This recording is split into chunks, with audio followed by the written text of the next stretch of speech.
Hey guys, I want to devote a quick video for you guys curious about my helmet setup. Quite often in my comment section, I am getting questions about my helmet. Some about my ear pro, others about my microphone, and just sort of how it all fits together. It's a fairly busy helmet, and it's hard to really tell how I make it all work just by, well, staring at my head while I'm on selfie cam. So, let's go through it together. First off, this is a Lancer Tactical CA805B Maritime helmet. Just a Maritime helmet, just a replica as you'd expect. I think it went for about 160 bucks at the time, and it's worth every penny. Obviously comes with the standard features you'd want, plenty of removable padding, adjustable dial for the perfect fit, and front mounting plate. I got this style helmet specifically because it offered ample room on the sides for ear pro. Speaking of which, I've actually just recently upgraded my ear pro to these really comfy Guccio earmuffs. Not Gucci, just Guccio. I ripped out the insulating layers and drilled out small holes all around to help me hear. My goal is to physically protect my ears, not suppress noise. By the way, if you're gonna drill holes, make sure those holes are smaller than the size of a BB.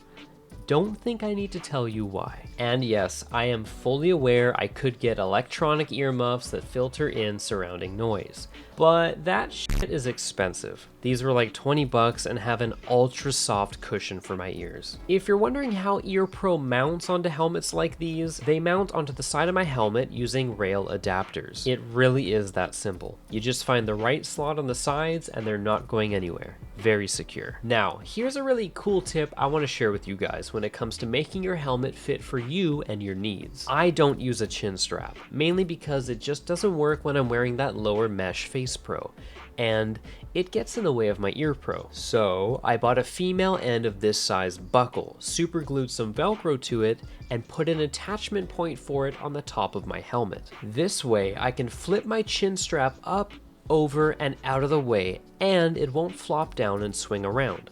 No, not like that. The male end is clipped in.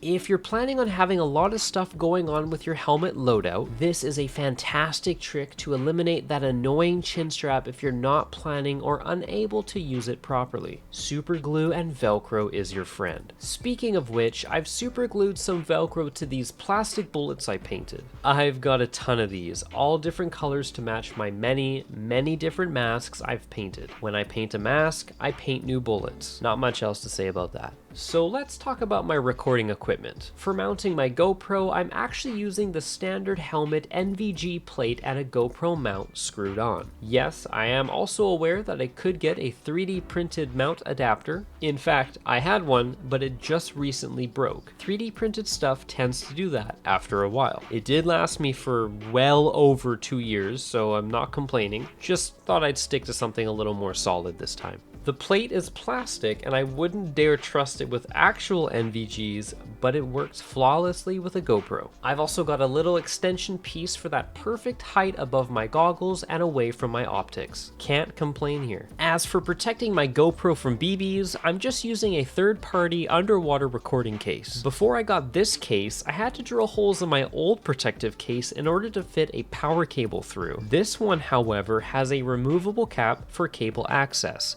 which is perfect. I don't have the pieces anymore, but it was meant to be used with a watertight connector so you could charge underwater. But that's not really what I'm using this for anyway.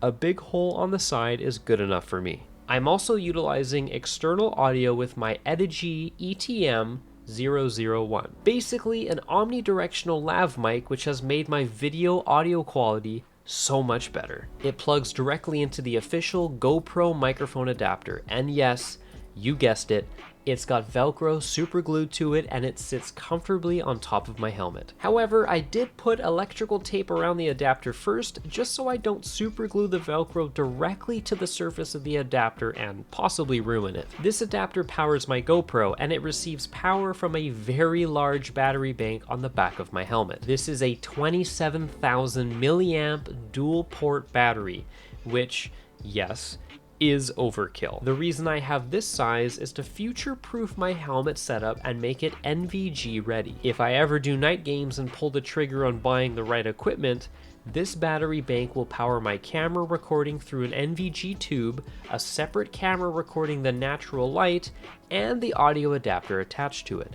Plus, it's a perfect counterweight for all the things I mentioned attached to the front of my helmet. If you're wondering, yes, I've gotten used to all this stuff and its weight on the top of my head. In fact, I barely notice anymore. Either my neck muscles are just jacked, or it really isn't as bad as you think it is. Probably the latter. Other than that, I'm utilizing a clasping flashlight mount for cable management and this pair of Desert Locust revision goggles to protect my eyeballs. So that's kind of it. If you're trying to figure out your own helmet setup, I hope this video helps you out. Definitely try utilizing Velcro because getting that chin strap out of the way or attaching important little doohickeys on your helmet really isn't that difficult. Just gotta think outside the box a little and get creative. If you guys have any questions regarding my helmet setup, video recording from the helmet, or just anything at all, I'll try my best to help you out. Otherwise, that's all I've got for today. Take care, guys. See you soon at the field.